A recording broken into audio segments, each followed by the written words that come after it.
Hey guys, welcome back to the workbench. This is Dan here as always, and it is time for another video on weathering. This will be kind of an updated version of some of my older weathering videos, how-tos, just kind of showing some more updated techniques, and also kind of refreshing a few things of some of my techniques that a lot of you guys ask about quite frequently. Also showing a couple techniques that I found recently that I've kind of decided to use here and there that I think add a lot more realism. So, you know, like I said, I'll be showing a lot of stuff that you guys kind of already know from my side of things if you've ever watched any of my other or any of my previous how-to videos. It's pretty much the same technique, but there's a few things that I've, you know, perfected technique-wise, some new materials, you know, lots of new techniques like that that I kind of add to this, and I think you guys will find interesting. So we'll be covering, you know, mostly the weathering aspect of the car. Now, in this video, I know you guys want to see me do some rust buckets, and I do plan on doing one of these cars in the future, but it'll definitely be a video that might take a few parts to do, and it'll take a little time to do also because it's not something I can just shoot out. I will be weathering a car in this video that is relatively light and modern. As you guys know, I modeled the present-day Union Pacific. So cars you see these days are very, very clean. A lot of cars get repainted right now. A lot of cars are getting patched up. You know, it's the modern stuff, and a lot of the modern equipment that you see these days isn't that rusty, isn't that dirty. And so this is what I like to generally try to focus on with modern rail cars. As you guys know, especially when I do modern center flow hoppers, any kind of covered hopper, I usually like to keep those relatively clean. So I will be showing in this video how to do basically this effect. And like I said, I will be showing techniques on doing rust bucket cars later on, but for now this is basically just a refresher and kind of getting back into the groove here with more of my modern techniques for, you know, clean, relatively new rail cars. So the car I'll be weathering in this video, I'll go ahead and bring into the shot here, is one of the new BLMA pressurized covered hoppers, the TLX version, which I reviewed here not too long ago. As you can see, I've went ahead and reviewed the car. I posted a video on that, and since I posted the video, I've looked over a couple more things, tried to fix a few things, and didn't really have too much success with that. But in particular, the walkways, the ends, Atlas screwed these up apparently, and there's really nothing I can do to fix that problem. So I'm just going to let it fly for now. But other than that, the car is very nice out of the box. It's very highly detailed, and it represents one of the cars that I just talked about, you know, a nice, clean, modern covered hopper that you see. And with these, you don't want to just rust these to hell. You don't want them to be grime buckets. You want these to be, you know, interpreted as relatively nice, clean cars. And I see so many people, when they model cars like in the modern day, they just weather the hell out of them. And then you have a string of all, you know, dirty, grimy, modern cars in these modern paint schemes. You know, I think it's very unrealistic, and there's nothing wrong with that. If you want to do that way, that's fine. But if you want to be prototypical, if you want to be accurate, and you want to have something that's very convincing, you know, I get a lot of comments saying, you know, your cars look so convincing, your train looks so convincing. It's all about the weathering. You can have cars that are dirty, but a lot of times you need to have cars that are very, very lightly weathered. And this is what I'm going to be trying to demonstrate in this video. And also with a relatively new car like this. These cars were built in 2007 mainly, and this particular prototype was built in late 2007. So I want to weather this obviously to kind of a moderate grime weathering. So we'll be really focusing on the trucks, the underbody, the ends, couplers, and the roof, and a little bit of work on the sides as well. Also on this car, the other thing I've went ahead and done is I applied the safety striping to the sides, which is my reflective tape, as you can see, and I went ahead and actually scratched off the stock safety striping on the model and replaced it with my reflective tape. That way the graphics had a little bit of texture and a little bit of thickness to them, and I wanted to put the striping right over it, but since it was the factory striping was a little bit thick, I went ahead and scrape that off so I could put the tape over it and it wouldn't look so thick. So I went ahead and applied my reflective safety tape, and just a refresher on the tape as well, guys. I use the Western Safety products, as you know. I like to buy these from Harbor Freight. I'll go ahead and get into the shot here. What I use for this is the Western Safety tape like this. It does not come in a solid yellow band, so what you have to do with this stuff is cut out a yellow band like this, cut the black pieces off, take your yellow band like this, and then you take a metal straight edge and a hobby knife and you cut your strips out like this. So you can see I've already cut some bands out, and I've already got the stripes you know, cut to, you know, scale size and measured out and everything, and I pretty much have standardized this for all my wooling stock. So I went ahead and applied the striping to the car, and it's good to go. Okay, so for the actual weathering on this car, I like to use acrylic paints for the most part, and as you guys know, I like to use the Anita's brand acrylic paints. These are my two favorite colors right here, the Anita's Earth Brown and the Anita's Flat Black. These are my favorite colors. You can mix these together to get any kind of grime shade or grime tone you desire, and they're pretty much universal. Like I said, you can model the kind of brown that you see on Union Pacific locomotives, which is a lighter brown, and then you can model the kind of grime that's on CSX locomotives, which is sort of a darker kind of a grime. And like I said, with these two colors, you can pretty much make any color you desire, any kind of grime tone. So that's why I like them. But I'll be using these primarily for the weathering in the car, as you will see. I also like to use my chalk pestles, which I'll go ahead and bring in here. And you can see I have them out. This is a very, very old pastel set. I think this is from like the 70s. I've had this for ages now, and I've been using these on my cars ever since. Primarily these three colors in the middle, which you can see are pretty heavily worn out by now. I got my black chalk, my bright rust colored tone, and then my earth colored tone. These are my favorite colors, and I actually have taken and shaved some of this chalk off of all three pestles and mixed it together to make a nice earthy grime tone. As you can see here, a nice little pestle tray in the corner, a little bit of material that I'll use, and I'll demonstrate how I use this later on when we get to it. But for now, we'll be focusing on the chalk pestles, or not the chalk pestles, the paint, excuse me. As for the brushes I'll be using, I'll actually be keeping things simple today and not be using any large bristled brushes. What I'll be using is a fine or a medium brush, something like this. As you can see, nice straight bristles, relatively flat. This is great for getting into little cracks and crevices. It's great for doing the trucks, the wheel faces, as you'll see, and all kinds of other nice little effects. And you can really work in detail with this too, as you'll see. I'll demonstrate the techniques that I do on this car, and you can see. And this brush is a Citadel. I think it's a number 5 or number 2. But it's a good brush. I like to buy these up and use these, and I've really been using these a lot compared to what I used to use, which was the larger brushes. So this is what I'll be using for the primary bits of weathering with the acrylics. Also, I have an older Citadel brush. As you can see, this one's a bit scruffed up. You can see it's all worn out, and I like to use this for the chalk weathering, you can see. So definitely save those worn out brushes, guys. These are great for applying the chalks to the cars, something like this, and I'll be demonstrating again how well these work. And then, of course, I have a fine tip brush, which I'll only be using one. I'll be using these for fine rust streaks, some scratch effects, and then some other nice little details later, as you will see. Okay, so as you can see, I just squirted out a couple different acrylic paints here. I got the black and the earth brown standing by, and basically what you do throughout the process is you're taking your brush and mixing these two together to get different various grime tones. Something like this, as you can see, some of the stuff that's already dried. This basic grime color is usually what I use as a gauge for the paint, or when I do the grime shades on the trucks and everything, as you'll see. But I already have the paint laid out on this piece of paper, scrap piece of paper, and what I'm going to do first is focus on the top sill of the car. I want to do some rust streaks, some fine rust streaks on these walkway supports. In particular, these large ones here, not the little small ones. These ones don't have the rust streaks I can see in the photos. The big ones, however, get a little bit more grime buildup, so you see a lot more streaking down the side. So what I want to do to copy this is I want to take my fine tip brush here, and I'm going to go straight into earth brown. I'm not going to be mixing any black into this. It's just going to be the straight earth brown color. And I'm going to get a little bit of water on my brush as well. And I'm going to take the brush at the very top of the car, as you'll see, and then just start working into this little crevice, and then you start streaking it down like this. Pick up a little more paint. Sorry if my hands hit the tripod. It's kind of hard having a tripod right in front of me when doing this, but...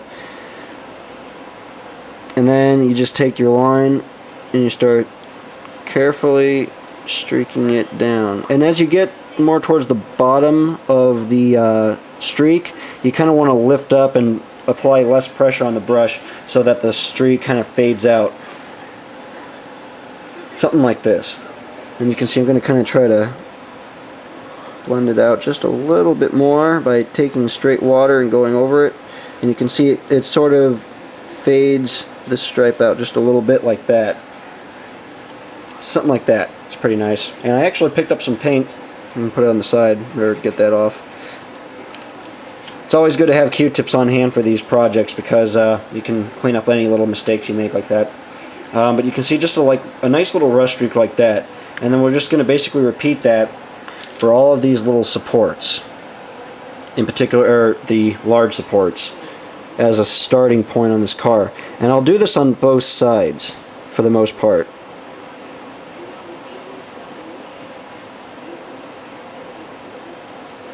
Again, as you get to the very bottom of that streak, you lift up on the brush and apply less pressure so the bristles are just barely touching the car at that point. You can see it makes a nice little fade out line.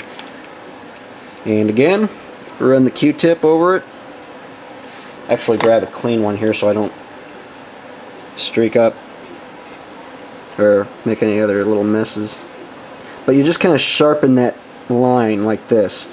You can see it's just barely showing, but you can still see like a ghost line, which is really cool. And then another effect I want to copy, you see a lot of times on these cars when they're at the mills, at the elevators, equipment will sometimes bang up against the side of the car and scratch it. And you'll see these big gouges on the side. Some of these can be pretty severe, and but I want to kind of do some moderate, kind of some streaks or scratches on the sides here with my fine tip brush. So I went ahead and loaded it up with my paint, and real quickly you just go across the side like this.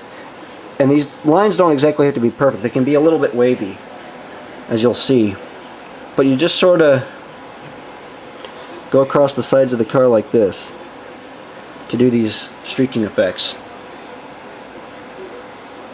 And again, you just really try to break these up, try to build them up.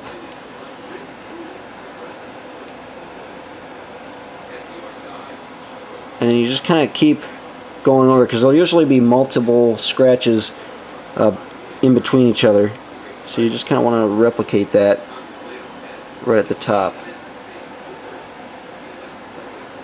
And now you can take your brush and put a little bit more paint on the top and just start streaking it down to look like in the relatively larger pitted areas you have some scratches, or the deeper gouges into the paint where it's actually getting into the bare metal underneath the paint and primer.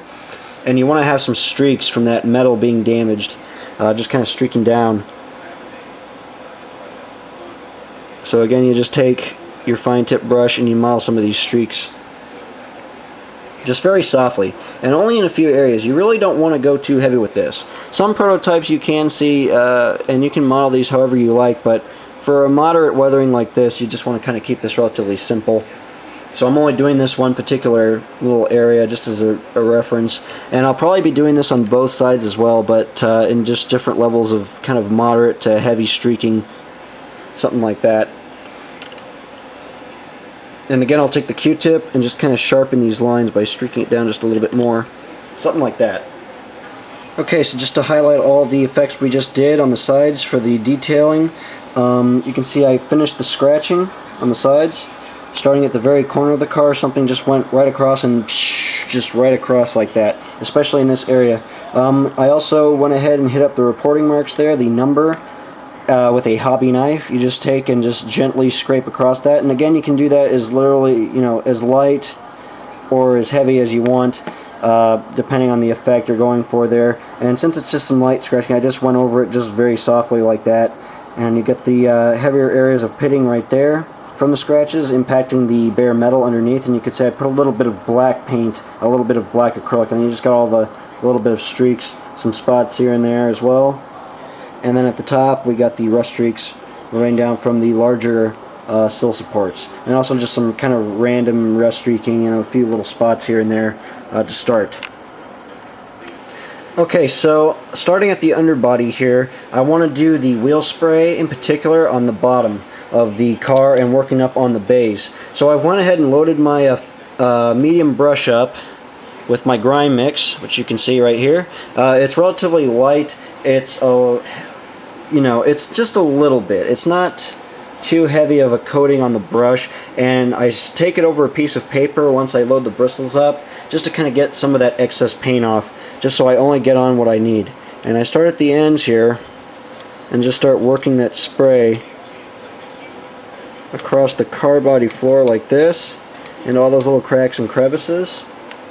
Grab a little more paint here.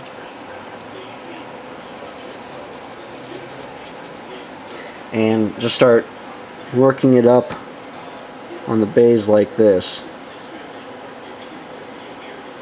And again, try to fan this out as you get farther apart. Also keep in mind, since these cars are relatively new, the kickup's not too heavy from what I've seen on most of these cars, so you want to keep it relatively light. But especially on the underbody is where it's going to be the heaviest in particular.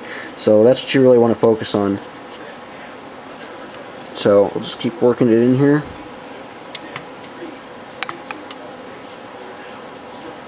Just keep building it up. Like that.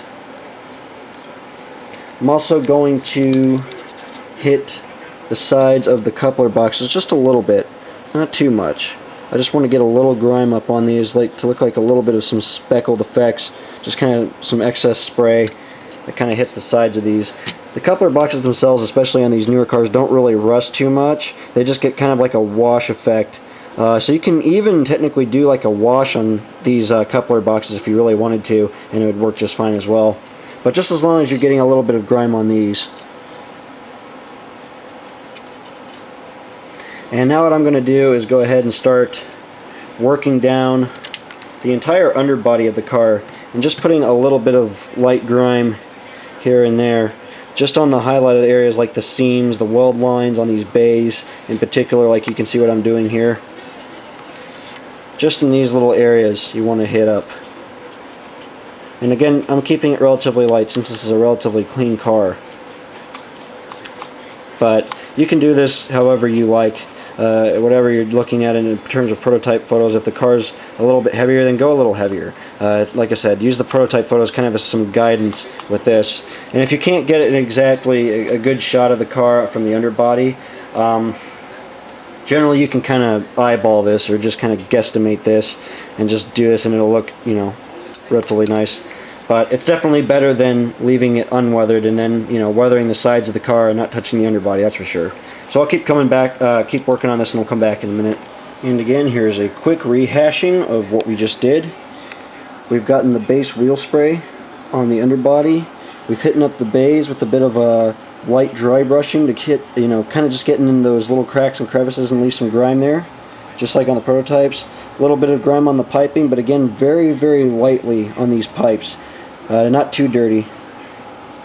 And just mainly on the bays, and then on this end, the wheel spray in particular. As you can see, the coupler boxes are nicely hit up, and again, it's just a very nice little bit of grime, not too heavy yet. It's just starting to build up on the underbody there. And now comes the time for one of my favorite techniques for this kick-up effect. As you guys know, I use the spray technique where I actually do the spots and splatter from the wheels, especially on tank cars will do it. I don't usually do this often on the underbodies of cars, but since we're doing this in a bit more detail, I want to go ahead and show and demonstrate this technique for a car like this on these bays, especially on the bay ends on a light gray car like this is where that spray is going to be most visible. So that's why I choose to do this on this particular car. So what we'll go ahead and do, I'll pull aside here. I have my acrylic paints right here, and I'll bring in a bowl of water, which I have to clean my brushes throughout and kind of keep the paint wet if I have to mix a little water to dilute it. The first things first, I'll take my brush, which I have a stiff bristle brush right here, something like this. It's a very stiff, trimmed down camel hair brush, so it's literally the studs of the bristles connected to the end of the brush. And then I'll mix in a little bit of black as well to kind of get a color. Something like this, and it's just to match that grime color that we just made, that we brushed onto the underbody here, and you're just mixing it together like this. Alright, something like that. Not too much paint on the brush, and we go straight to our bowl of water, and we dip the very edge of the bristles in the water like this to dilute the paint. Get it nice and mixed. A little bit more water, a little bit more. And then just load the bristles up with that wet wash, and then we'll come back to the car here, and then I take a metal straight edge like this, take it like this, and then you take the brush and scrape the bristles along the metal like this. And you can see the kind of effects it leaves. And again on this end, I won't go as heavy on this end. I want to kind of mix things up a little bit. But just a nice moderate bit of wheel spray on the bottom here. Just like that. And again, quick zoom in on those beautiful splatter techniques we just did. You can see how convincing that looks. And this is why I like to do this on these lighter colored cars and on areas like these bays where it's going to be most visible. It really stands out, and it really adds a whole other level of depth and detail to your models to do this effect. And it's so simple. Okay, so now onto the trucks and wheels, one of the most important aspects of the car itself. This is the part that obviously picks up the most grime because of the rolling equipment, the wheels. And this is, again, a real controversial thing. A lot of people have their various techniques. Some people say to do it this way, some people do it this way and that way, you know. I have my own method, and I'm going to be showing what I do myself for the wheels and trucks, which I think is important, very important, and you really should put these, you know, a good bit of detail into these, because it's obviously one of the most important weathered aspects to any model is the trucks, and you really want to get these right, like I said. So what I'm going to do is mix up a little bit of grime tone, which I'm going just a little bit heavier on the black. Since these are relatively newer trucks, I want to keep these sort of clean with just like a very thin layer of grime. So I'm going more over a darker black and kind of a dry mix. So I'm really going to dry brush this as well too. So you can see I got the bristles loaded with the paint. I just wiped most of the paint off on a paper towel, and I'm just going to start working it in like this. But you can see how dry the paint actually is. It's not very wet, and that's exactly how I want it. And you just start working it in like this. Work it in around the bearings, around the springs, getting all those little cracks and crevices, like I said. Get at the top of the truck, the bottom. That way you get this all covered like this. And real quickly, I'll take a Q-tip, go over these bearing caps real quick, just blotching it to keep those relatively clean, since they are pretty clean still on the real car. But they have kind of a bit of grime on them still, so it's still visible. And I'm also going to take my fine tip brush with a little bit of water, and while the paint's still drying, I'm going to wipe off the paint around the areas of the lettering and the number on the truck to kind of look like it's relatively fresh stenciling, something like that. Now, the next step is to take the wheels and cover those. So what I'm going to do is take straight earth brown, and again, you can kind of mix a grime tone for this if you like as well. If you see some darker wheels on another car or something like that, you can mix in a little black with this. But I'm taking the straight earth brown on my medium brush and sticking it right in there like this, and going around the circumference of the wheel just to cover that face. And again on this wheel.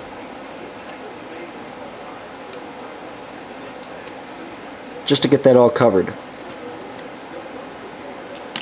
And then you take a wet Q-tip and clean the rims off.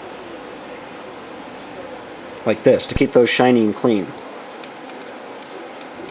Just like on the prototype cars, as you can see. Now, what I'm going to go ahead and do next is I'm going to take a little bit of my earth brown again, and while we're working on this side of the car, I'm going to go ahead and hit the interface of the wheel like this on the opposite side of the car, just to go ahead and get those covered. When I work on the other side of the car, I'll hit the faces of the wheel on the opposite side, or the inner part of the wheel, once I get to the opposite side of the car, if you understand that. But I'll just go ahead and cover these up.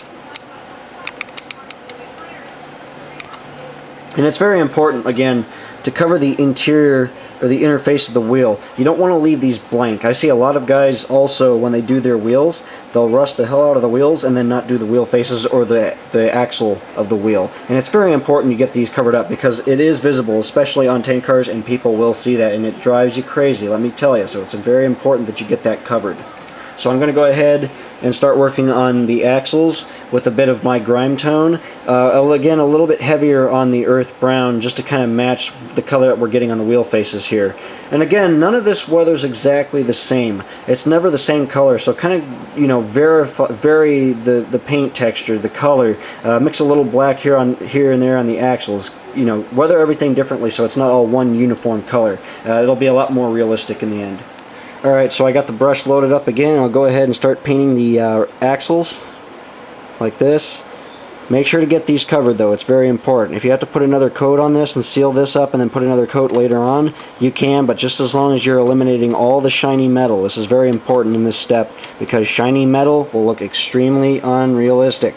So while we're still working on the wheels, I'm going to go ahead and come back in here with the brush, which is pretty well empty of paint at this point. I've used most of it on the axles, and I'm going to take whatever's left and go ahead and start applying some of the rest of the grime just to the areas exposed to the truck, right above the sill here, or right at the bottom of the sill rather, just to kind of put some grime on the areas. And again, just kind of put it in random spots. I'm also going to put some around these scratches too to kind of represent just some halo effects of rust, and also on these scratches here. Just a little bit, not too much. And again, to really just work this down, darken some of these side panels, take advantage of that texture or the raised details to put some grime in there. It'll really make the, you know, the sides of the cars pop out. Actually pop out. And especially like even these sills, you can take a little grime, you can do a little bit of a wash down these just to make them pop just a little bit, you know. But something like that. So I'm not going into too much detail on the sides. I've already put the rust streaks and put a little grime here and there, and that's all I really want to go at, is just darkening those sill panel or the panel lines and stuff like that, just putting grime in there. The next area we really want to focus on though is the coupler. So what we're going to do, I have a loaded brush again, full of paint, my grime mix, and we're just going to start hitting the coupler very carefully.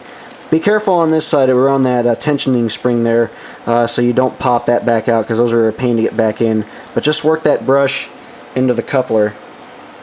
That way you get this entirely coated. And again, the paint will cover up all that flat, unrealistic black of the coated metal, and it'll provide a nice tooth for the chalk pestles when we apply those. Hit the bottom of the coupler too.